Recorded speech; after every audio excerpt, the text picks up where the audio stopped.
وأوحى ربك إلى النحل أن اتخذي من الجبال بيوتا ومن الشجر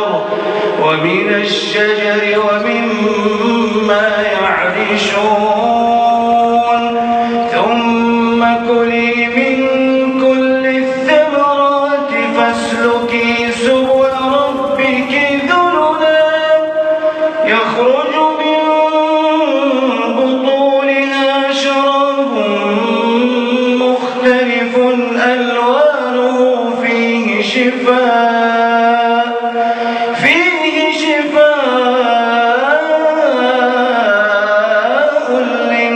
للناس إن في ذلك لآية لقوم يتفكرون.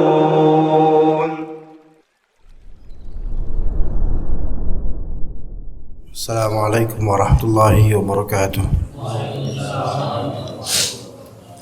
إن الحمد لله نحمده ونستعينه ونستغفره ونعوذ بالله من شرور أنفسنا ومن سيئات أعمالنا من يهده الله فلا مضل له ومن يضلل فلا هادي له أشهد أن لا إله إلا الله وحده لا شريك له وأشهد أن محمدا عبده ورسوله لا نبي بعده. قال الله تعالى يا أيها الذين آمنوا اتقوا الله حق تقاته ولا تموتن إلا وأنتم مسلمون. يا أيها الناس اتقوا ربكم الذي خلقكم من نفس واحدة وخلق منها زوجها وبث منهما رجالا كثيرا ونساء واتقوا الله الذي تساءلون به والأرحام إن الله كان عليكم رقيبا. يا أيها الذين آمنوا اتقوا الله وقولوا قولا سديدا يصلح لكم أعمالكم ويغفر لكم ذنوبكم ومن يطع الله ورسوله فقد فاز فوزا عظيما.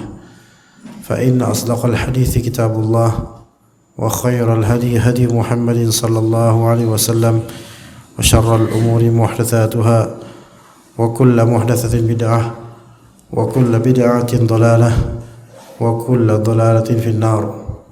أما بعد, kembali kita bertemu jemaah sekalian rahimakumullah di kajian rutinan pekanan kita yang pada giliran kali ini kita akan membahas kitab Risalah Ibnul Qayyim ila ahli ikhwanih. Yang pada pertemuan lampau, yaitu 3 pekan lampau, kita telah membahas tentang betapa barang dagangan Allah Azza wa Jalla itu sangat mahal. Allah Subhanahu wa taala membeli jiwa manusia mukmin untuk diberikan kemuliaan olehnya berupa jannah dan kenikmatan yang ada padanya, yang mana pemberian dan fadl dari Allah, keutamaan dari Allah itu jauh lebih tinggi dibandingkan dengan apa yang telah kita persembahkan kepada Allah dari segala ibadah. Ketahuilah bahwasanya mau setinggi apapun effort dan usaha kita dalam beribadah kepada Allah, maka sesungguhnya karunia dari Allah itu jauh melampaui, lebih tinggi nilainya dibandingkan usaha kita itu.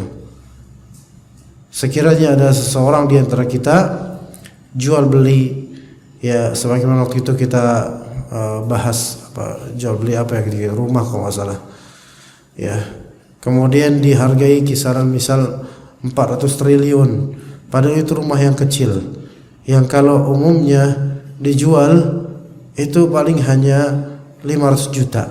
Tapi ini kok orangnya mau membeli 400 triliun dan orang tersebut tidak mendapatkan apapun manfaat kebaikan dari rumah yang kita jual yang cuma 500 juta harganya dengan tanahnya dan segala bangunannya.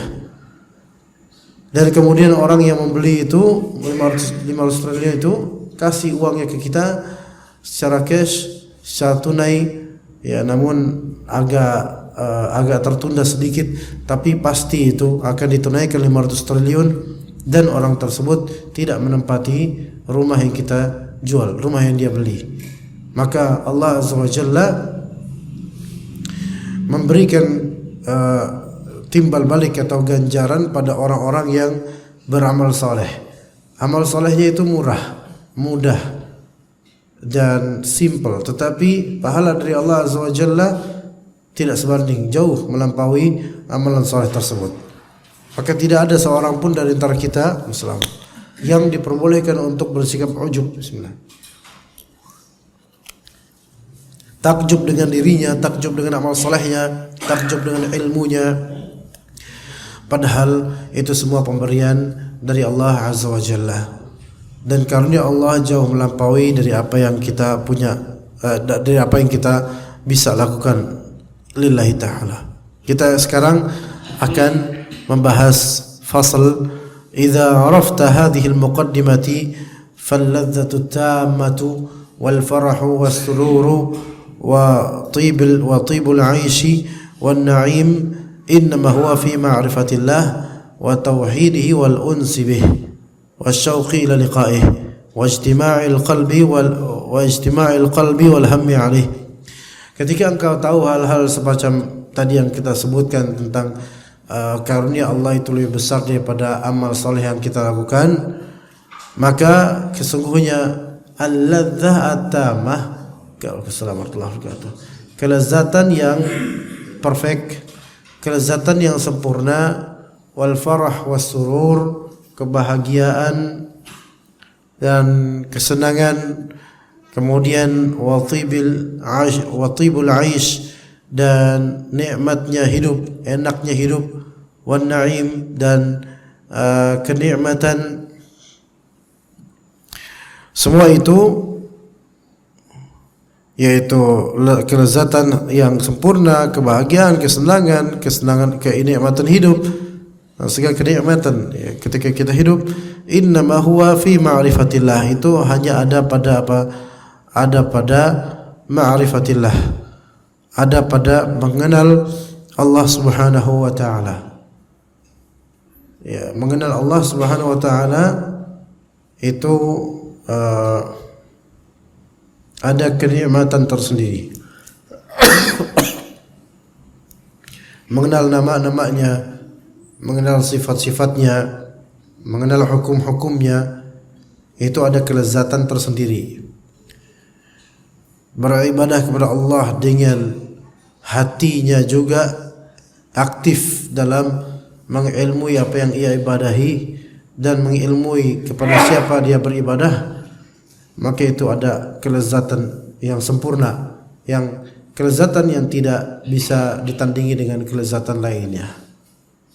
Ya, jadi ma'rifatullah itu kenikmatan tersendiri, kebahagiaan tersendiri. Wa tauhidihi, dan itu juga ada pada mentauhidkan Allah, yaitu memfokuskan amalan hanya ditujukan kepada Allah Azza wa Jalla, meniatkan dengan niatan yang benar dalam beramal.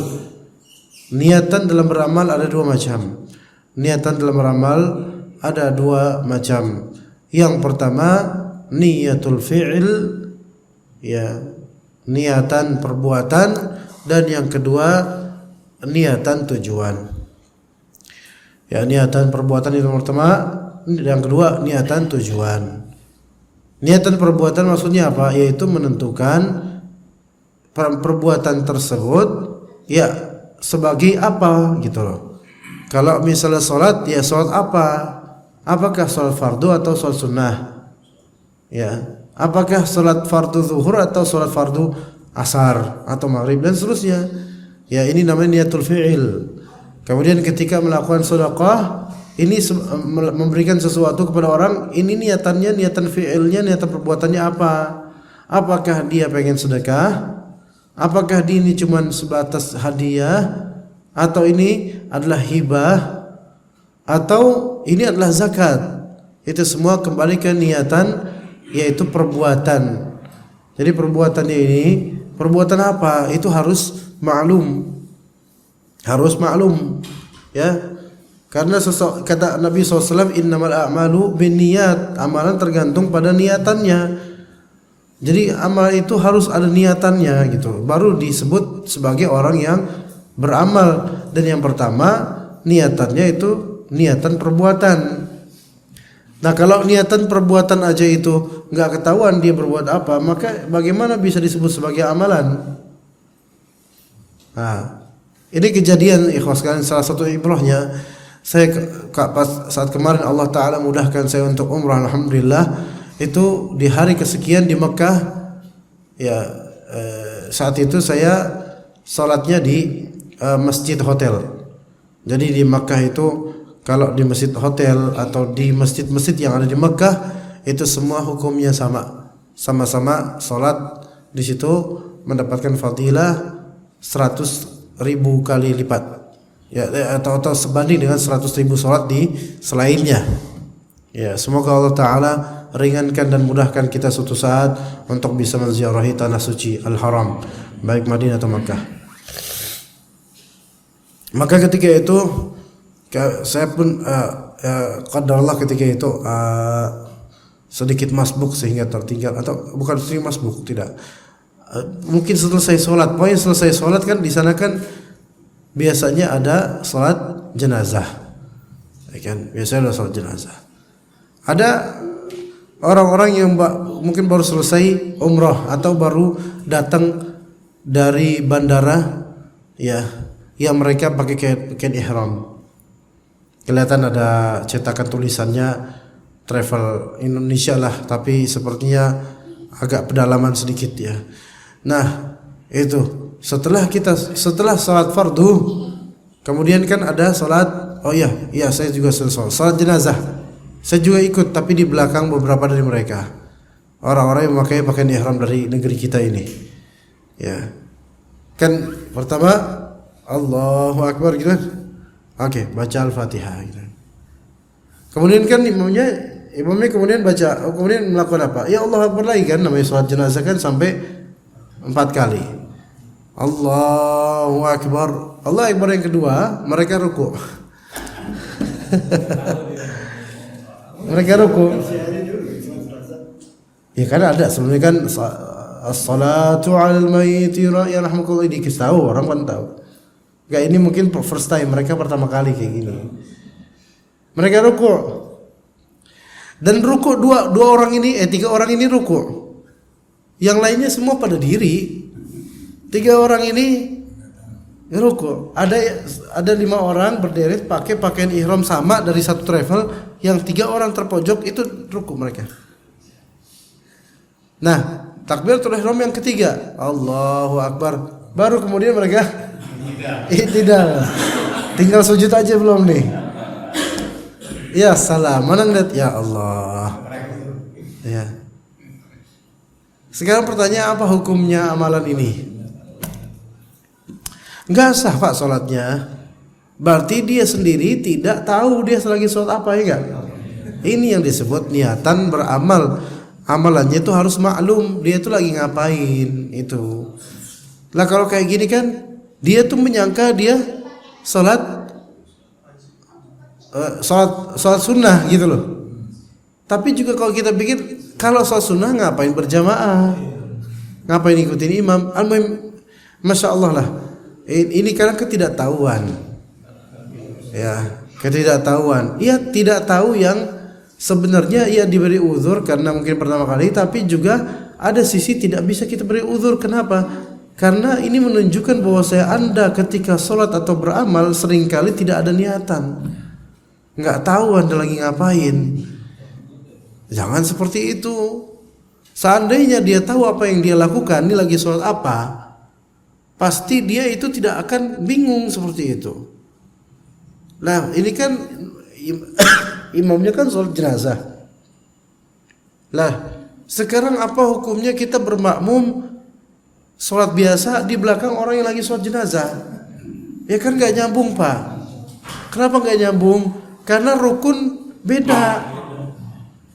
Memang sholat juga, tapi rukunnya beda. Nggak ada sujud,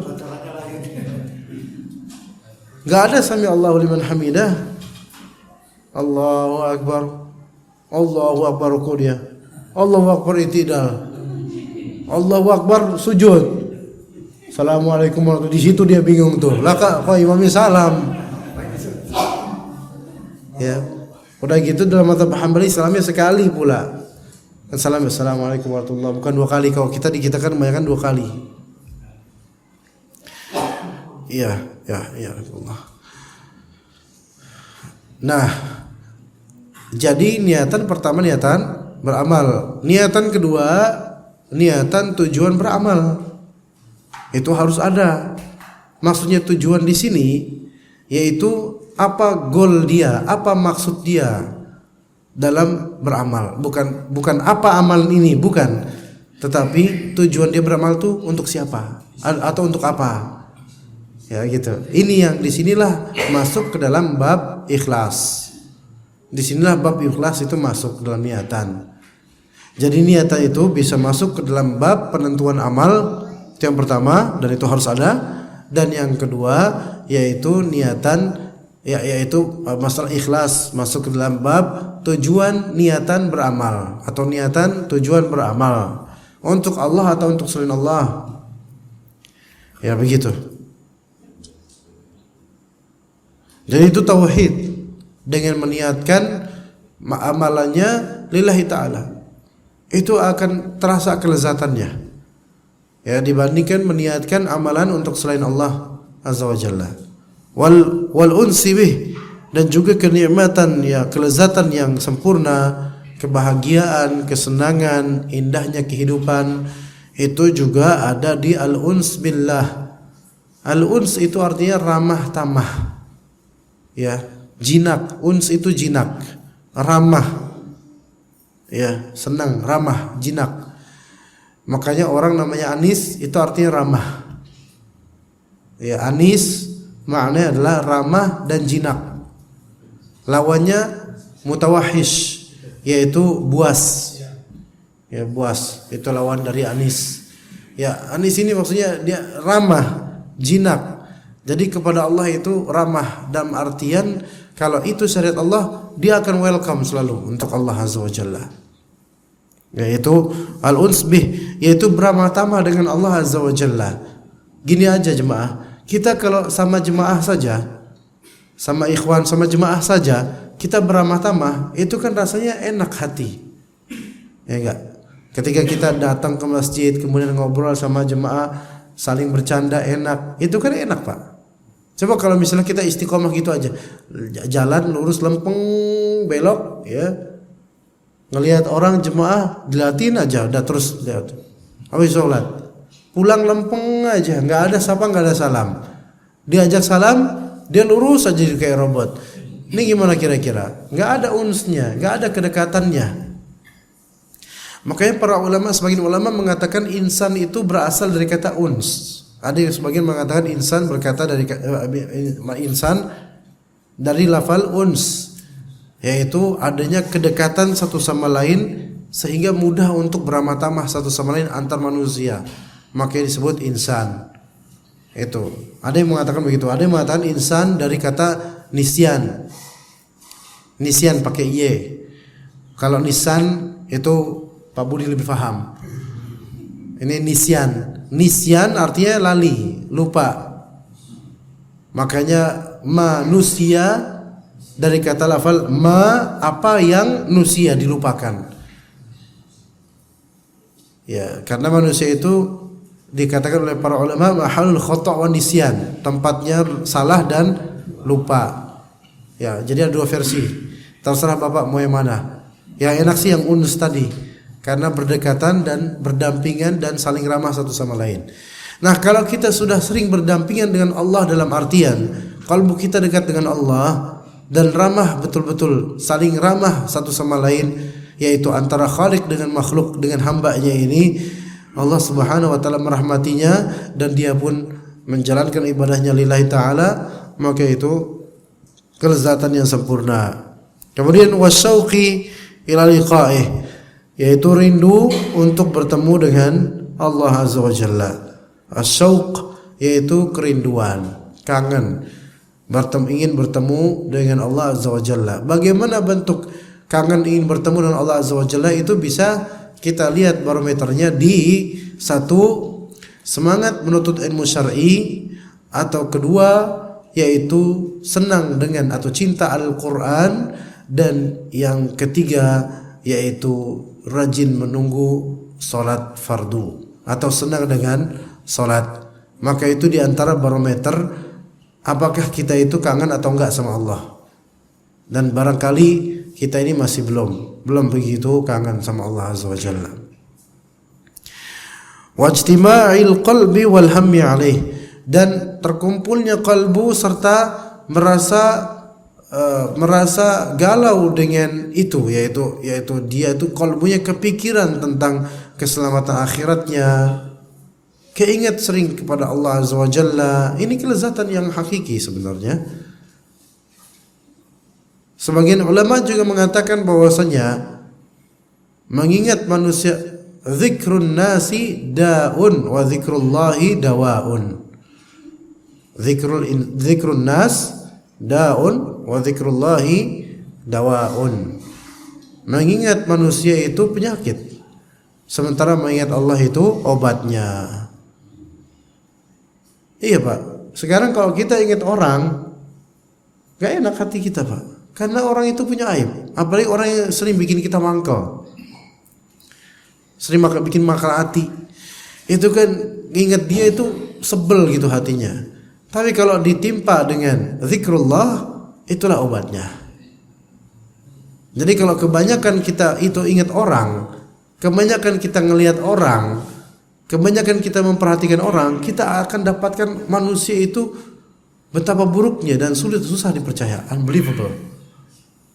Tapi kalau kita mengingat Allah Azza wa Jalla dengan asma dan sifatnya, kita akan mendapatkan kesempurnaan Allah Azza wa Jalla, dan ketenangan hati ada pada diri kita. Ya. Fa inna ankadal aishi aishu man qalbuhu musyattat. Sesungguhnya ankadal aish, kehidupan yang paling berantakan, kehidupan yang paling berantakan adalah kehidupan orang yang sebentar. Tadi saya cari bahasa makna dari naked yang lebih tepat, sebentar Pak, supaya tidak salah. Ya, bukan berantakan. Sesungguhnya naked itu artinya sakit hati, terganggu, susah, dongkol, jengkel, itu naked. Ya, fa inna ankadal aish, kehidupan yang paling dongkol. Gimana Pak? Kehidupan yang paling susah, kehidupan paling menyebalkan. Rasa itu sebel aja itu. Ada orang yang memang hidupnya itu isinya sebel doang gitu loh, ada. Fa inna ankadal aishi aishu man kana qalbuhu musyattat. Sesungguhnya kehidupan yang paling menjengkelkan adalah kehidupan yang paling bikin jengkel adalah kehidupan orang yang kalbunya musyattat. Musyattat itu tercerai-berai, terpisah. Orang yang kalbunya, hatinya itu terpecah-pecah.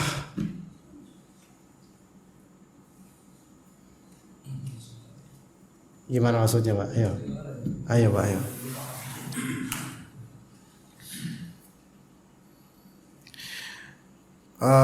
Kita kalau punya urusan kebanyakan Pak, itu kan kayak scattered gitu, bahasa Inggrisnya scattered, scattered. Nah itu orang Sundanya bacanya scattered gitu. Scattered. Ibarat kalau ada foto-foto Pak yang tercecer-cecer gitu, teraur-aur, apa sih namanya? Berantakan ya, diaur-aurin gitu loh. Jadi urusannya tuh beraur-auran gitu, berauran. Gimana? Ini bahasa agak Betawi zaman lampau ini, berauran. Jadi musyattat. Dia berantakan dan terpisah-pisah gitu loh. Kalau kita tercerai-berai, kalau kita kumpulin satu-satu kan pusing juga Pak. Jadi kalau kita punya urusan, misalnya istri lagi dirawat rumah sakit, anak ada di rumah, kerjaan masih belum rampung, tagihan listrik belum dibayar, tuntunan dari jemaah karena kita DKM, kemudian ketahuan korupsi lagi, nah kan repot ini. Banyak urusan bercabang-cabang. yang setiap urusan itu bidangnya beda, terpisah. Ngurus ini, yang ini nggak kurus. Ngurus ini, yang ini belum kurus. Ini namanya orang yang kolbunya itu terpecah-pecah, terbagi ke sana kemari. Banyak pastinya banyak pikiran. Semua dari kita banyak pikiran, Pak. Makanya bapak-bapak tua karena banyak pikiran. Coba kalau misalnya nggak punya pikiran, ya kelihatan muda terus, Pak. Iya. Kan Pak ya? Karena banyak pikiran. Maksudnya pikiran itu pasti banyak pikiran. Cuman bukan banyak pikiran, Pak, di sini. Istilahnya bukan banyak pikiran, yaitu pikirannya tercerai-berai. Orang banyak pikiran itu wajar. Rasulullah itu banyak pikiran, mikirin umatnya. Orang justru kok nggak banyak pikiran itu aneh gitu orang. Imma dia masih ABG mungkin atau bocil. Pikiran banyak pasti. Pikiran banyak yang kita pikirkan, apalagi umat misalnya. Tapi masalah ini pikirannya tercerai-berai itu dia. Ada orang sedikit pikirannya, udah yang sedikit itu tercerai-berai pula. Itu bisa. Ada orang banyak pikirannya, tapi alhamdulillah nggak tercerai-berai. Nah, orang yang paling sulit hidupnya, paling jengkel hidupnya, penuh dengan kedongkolan, emosi nggak stabil, itu yang kalbunya itu tercerai-berai. Wa hammuhu mufarraq, yaitu ham di sini ada pikiran, kegalauannya itu terpisah-pisah. Karena dia harus ngurus ini, dia harus ngurus ini juga, dia harus ngurus ini juga. Tapi kalau ngurus ini, yang ini nggak bisa keikut dan seterusnya. Falaisa liqalbihi mustaqarrun yastaqirru indahu, istaqarra indahu. Di kalbunya itu tidak ada mustaqar. Kalbunya tidak memiliki tambatan. Nah ini.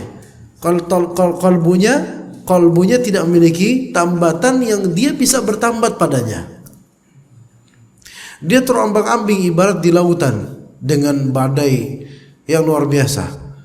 Dan ini perahu atau kapal tidak bisa menambatkan dirinya pada apapun karena tidak tampak pulau apapun. Itu gimana rasanya? Mabok, Pak. Mabok, ya. Jadi tidak ada mustaqar. Kalbunya tidak memiliki tempat tambatan yang dia bisa bertambat di situ. Wala habiba ya'wi ilaihi wa yaskunu ilaihi. Dan dia tidak punya habib.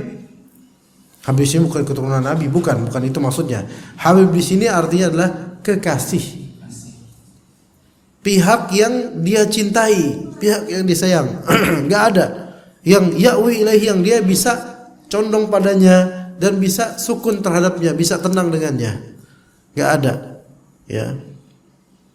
Kama afsahal qailu an dzalika biqaulihi, sebagaimana ada penyair yang berkata, wa ma dzaqa ta'ma al-'aishi man lam yakun lahu habibun ilaihi yatma'in wa yaskun. Dan tidak bisa merasakan rasanya kehidupan yang indah orang yang tidak memiliki kekasih yang bisa dia condong, tenang padanya dan condong padanya. Jadi hatinya itu nggak punya tujuan kekasih. Nah, fal 'aisyu thayyib, kehidupan yang baik, wal hayatun nafi'ah, kehidupan yang bermanfaat, wa qurratul 'aini fi sukuni wat tuma'ninah ila al habibil awwal, dan penyejuk hati dari segi ketenangan, kenyamanan itu, dan penyejuk hati dari segi ketenangan dan kenyamanan itu ada pada al-habib al-awwal, kekasih pertama. Ini yang disebut cinta pertama. Seseorang itu harus punya hak cinta pertama yang hakiki. Kita nggak sedang bicara tentang hubungan biologis manusia, ya. Tapi dalam kehidupan biologis dan emosional kita pun kita membutuhkan kekasih. Dan kekasih pertama itu sebagaimana statusnya, kekasih pertama yang mau kemanapun ujung-ujungnya kita akan tertambat padanya. Kalau misalnya Bapak, sebelum ke diri kita masing-masing, Rasulullah SAW kekasih pertamanya siapa? Khadijah radhiyallahu anha. Sepeninggal Khadijah kemudian beliau menikah dan sampai banyak istrinya. Istri yang sering Rasulullah bercerita tentangnya walaupun sudah wafat adalah Khadijah. Sampai sebagian dari istri Nabi terutama Aisyah merasakan cemburu. Iya, merasakan cemburu.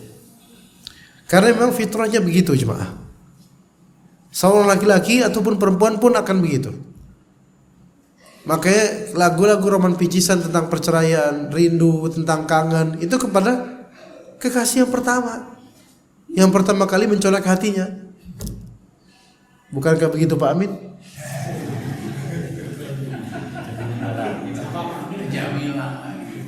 Iya, Jamilah. Iya, kekasih pertama. Walaupun sudah pergi, entah karena meninggal atau cerai, tetap kenangan itu nggak bisa berubah. Kekasih pertama, iya. Gitu. Karena biasanya kekasih pertama itu adalah kekasih yang menerima dia di masa polosnya dia. Iya.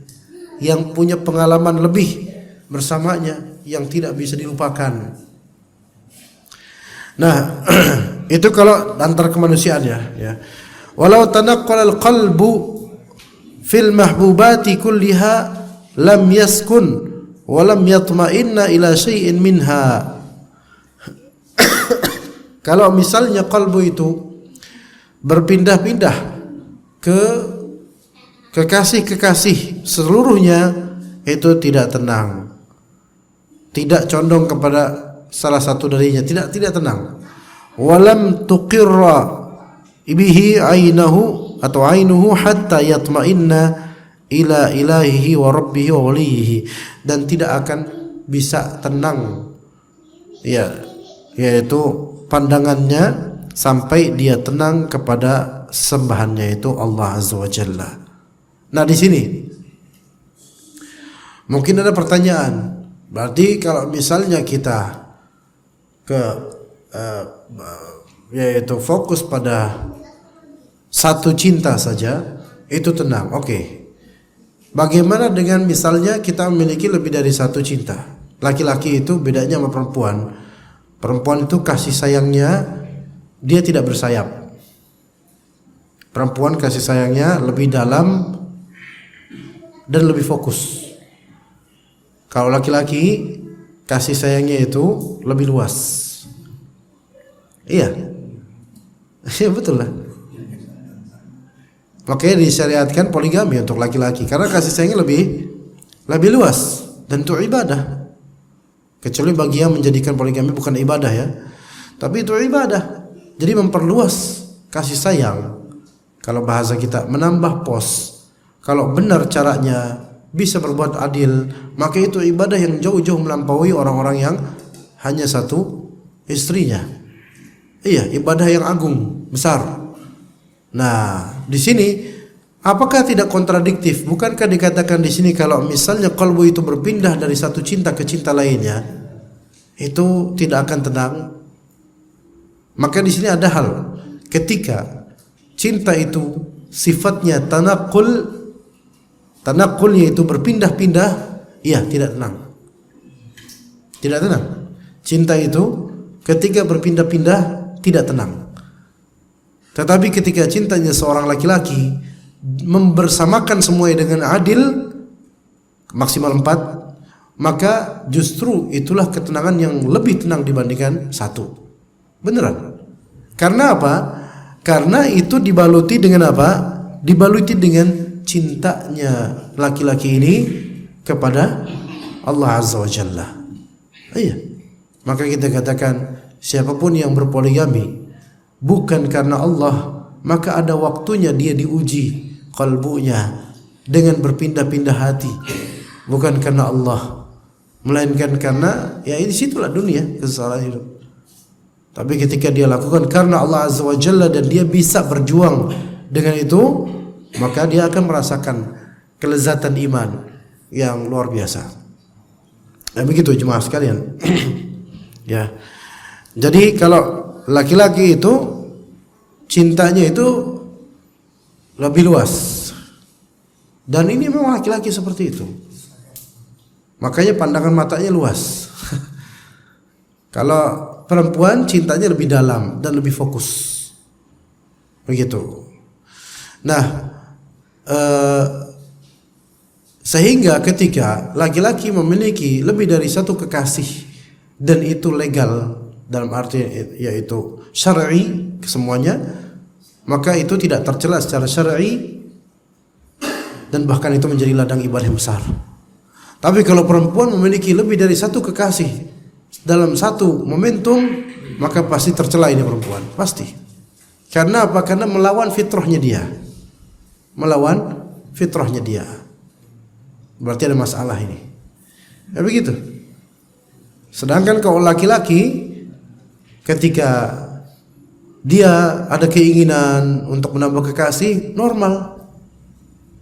Ini saya nggak bakal ngomong ini depan laki-laki doang, di depan ibu-ibu pun saya ngomong. Biarin, walaupun ibu-ibu akan benci apa saya nggak peduli, karena ibu-ibu itu bukan istri saya kok, biarin aja benci sama saya.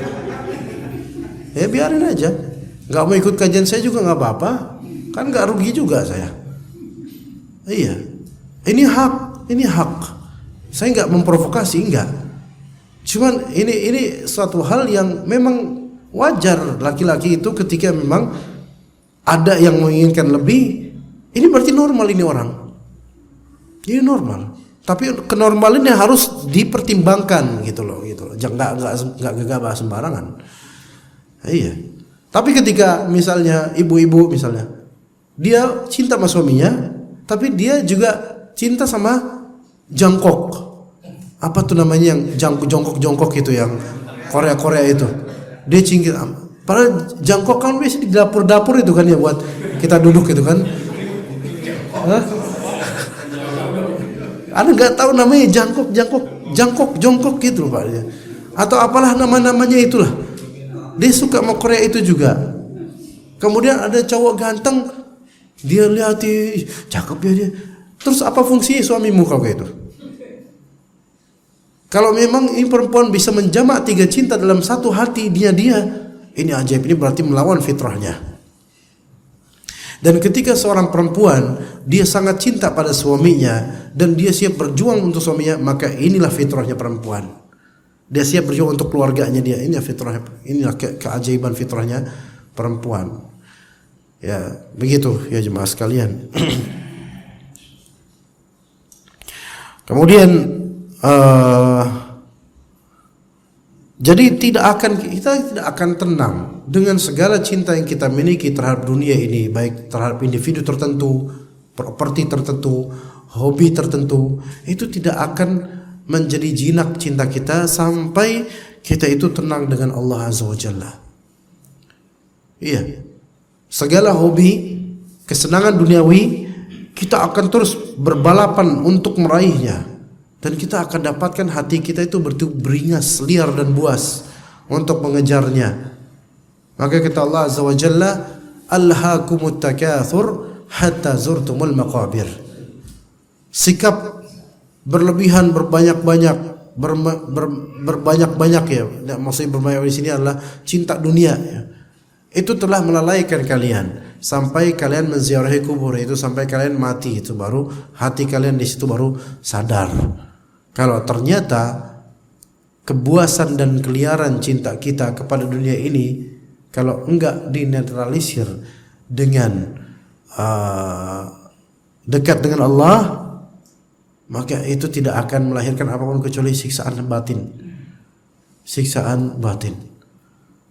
Baik di kehidupan dunia, belum lagi di akhirat bagaimana. Alladzi laisa lahu min dunihi waliyyun wala syafi', yang mana tidak ada selain Allah Ta'ala penolong, tidak ada yang bisa memberikan syafaat dan memberikan mandat syafaat kecuali Allah Azza wa Jalla. Wala ghina lahu anhu tarfata ain, dan yang mana manusia ini, kita ini tidak butuh pada Allah sekejap mata pun, tidak bisa lepas dari kendali Allah sekejap mata pun, tidak bisa lepas dari pemberian Allah dalam sekejap mata pun. Kama qala al-qail, sebagaimana dikatakan, naqil fuadaka haitsu syi'ta minal hawa mal hubbu illa lil habibil awwal.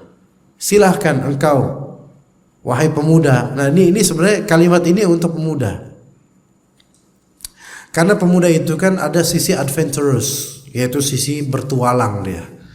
Dia pengen nyari jati diri dan nyari kekasih sejati gitu kan pemuda. Maka karena nyoba pacarin fulanah, nanti selesai, udah kontraknya selesai, pacarin fulanah lagi. Selesai, pacarin fulanah. Ditanya, udah berapa lu pacaran? 10 kali. Itu seolah prestasi. Taib, naqil fuadaka, silahkan kamu pindahkan hatimu kepada siapapun yang kamu suka sesuai hawa nafsumu. Ngelihat fulanah suka, ngelihat fulanah suka, terserah, ayo Zah. Mal hubbu illa lil habibil awal. Tidaklah cinta melainkan kepada kekasih pertama. Ya, kita bahas insyaallah nih setelah azan insyaallah taala. Tafadhol. Bismillah.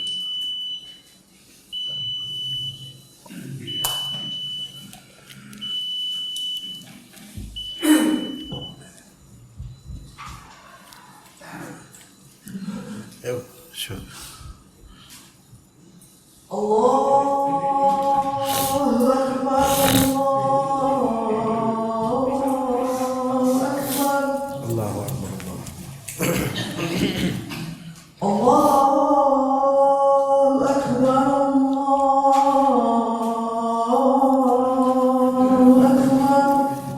Allahu Akbar. Asyhadu an la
Taib, tadi berkaitan penyair naqil fuadaka haitsu syi'ta minal hawa mal habibu illa lil habibil awwal.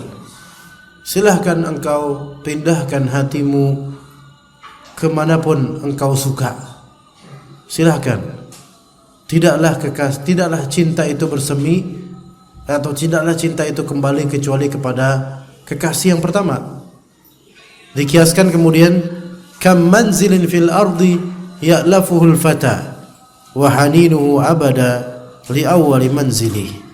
Betapa banyaknya manzil, yaitu betapa banyaknya rumah, tempat persinggahan di bumi ini yang telah dimampiri oleh pemuda. Ya, jadi kita waktu masih muda itu kan, waktu bahkan mungkin usia sudah tidak muda lagi, sering mampir ke hotel ini hotel itu. Seneng nggak? Seneng. Hotel, apalagi hotel bintang 5, pernah kesini dinas kesini, hotel jamuannya masya Allah, AC-nya luar biasa, nggak kayak di rumah. Ya, tapi tetap wa haninuhu abada li awwali manzili. Tetapi hanin yaitu sayangnya dia itu selamanya akan kembali ke rumah pertama. Seenak-enaknya hotel dimanapun itu, kita akan kangen sama rumah kita. Saya aja yang baru, alhamdulillah Allah rezekikan umroh kemarin, dalam waktu seminggu atau berapa, itu Makkah Madinah loh, tanah haram, tanah suci. Itu saya kangen sama Indonesia, kangen sama jemaah. Iya, homesick. Ya, apalagi ketika itu lagi sakit gitu loh. Kangen sama, sebenarnya kangen sama istri sih ya. Kangen sama jemaah, kangen sama Indonesia ya. Pengen kembali beraktivitas seperti ini lagi, naik motor. Pengen lagi kemudian menjajakan barang dagangan online. Kemudian pengen kajian lagi sana kemari, pengen ke rumah orang tua, pengen jalan, pengen ngerasain macet lagi anak. Ya gimana, emang seperti itu manusia. Ketika dia emang tambatan hati pertamanya di situ, ya udah seperti itu. Guru-guru anak ketika ngajarin kami orang Mesir misalnya, mereka mencintai Indonesia. Kultur Indonesia ini masya Allah, orang-orang yang ramah tamah, ramah-ramah. Dan ketika kita tanya, ya Syekh, lebih antum suka apa? Tinggal di Mesir tempat antum apa di Indonesia? Maka ini pertanyaan aneh.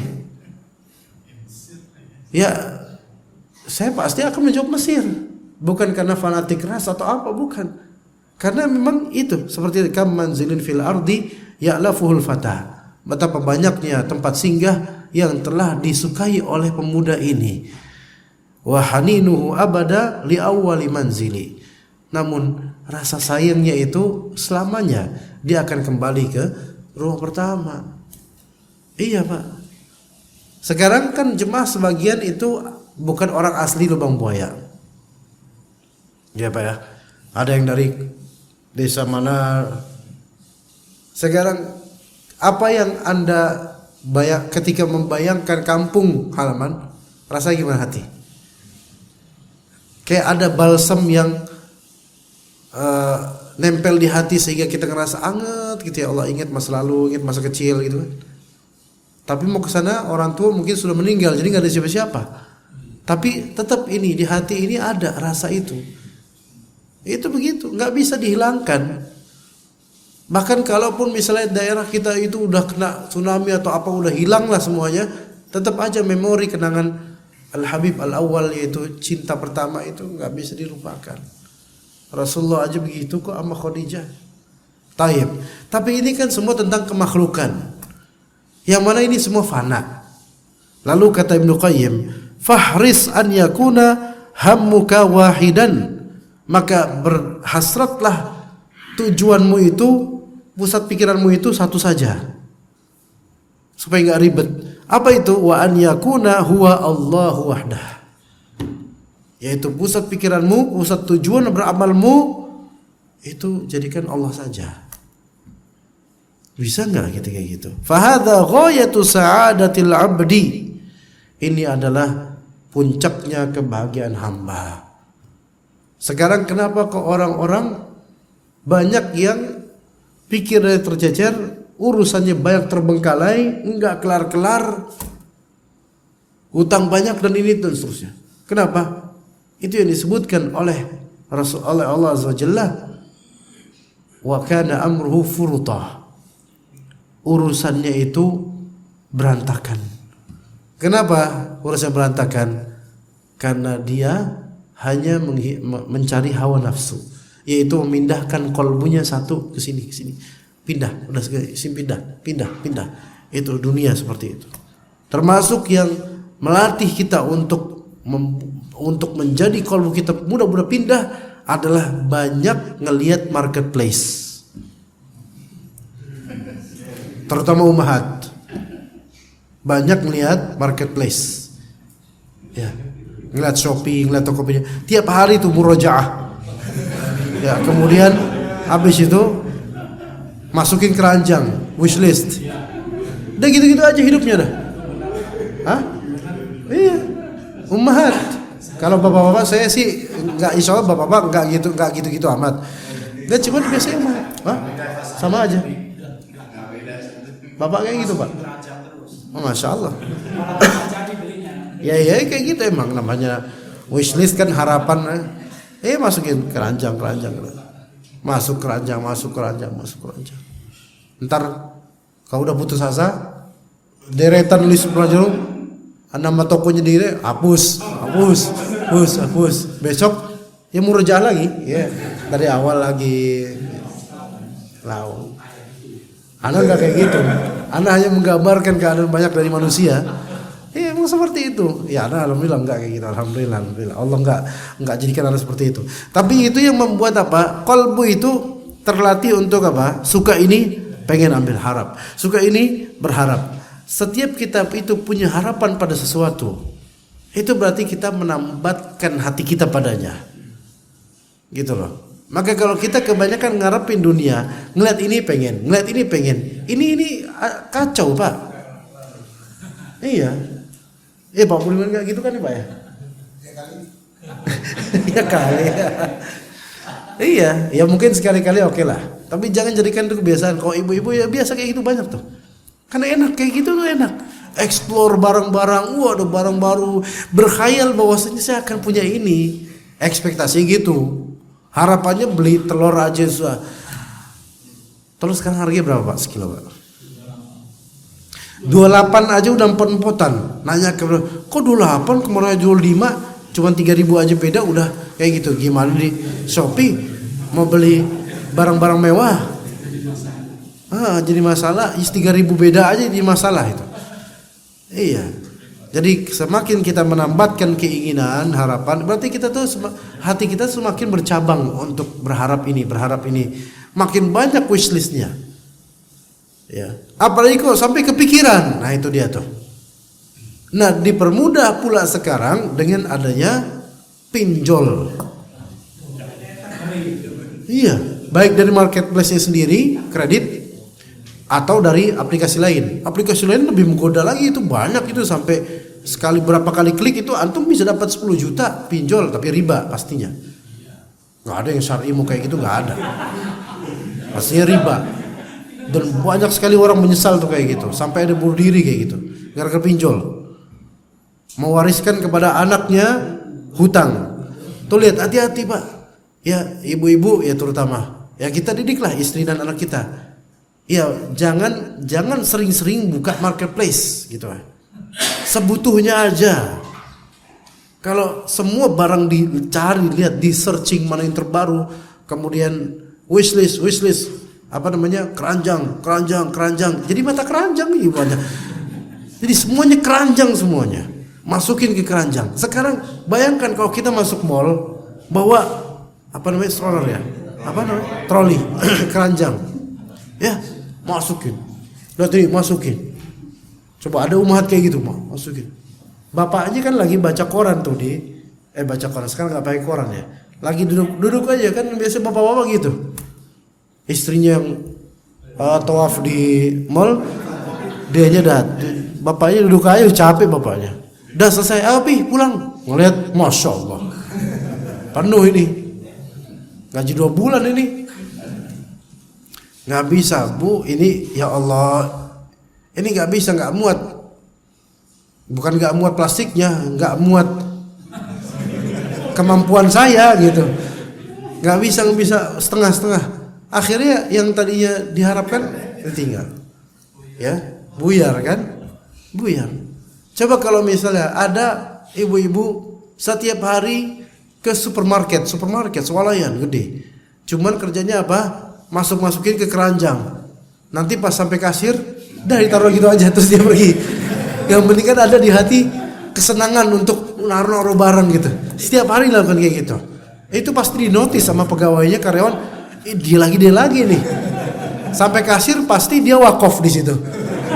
Iya, wakaf di situ, nggak masalah. Wakaf di situ selesai. Iya.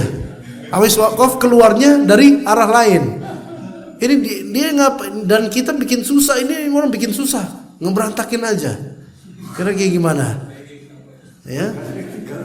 Itu kan sama dengan orang yang tiap hari buka marketplace, keranjang, masukin, sama seperti kayak gitu. nggak jadi beli, cuman harapan doang. Jangan kebanyakan impian dan harapan dunia seperti itu. Untuk beli susu anak aja sustagen iya, ini iya, coba semuanya dimasukin keranjang semuanya. Nggak beli. Bahkan sampai hal-hal pecicilan seperti pernak-pernik kecil diperhatiin, dikeranjangin semuanya. Ya yang seperti ini hati-hati jemaah sekalian.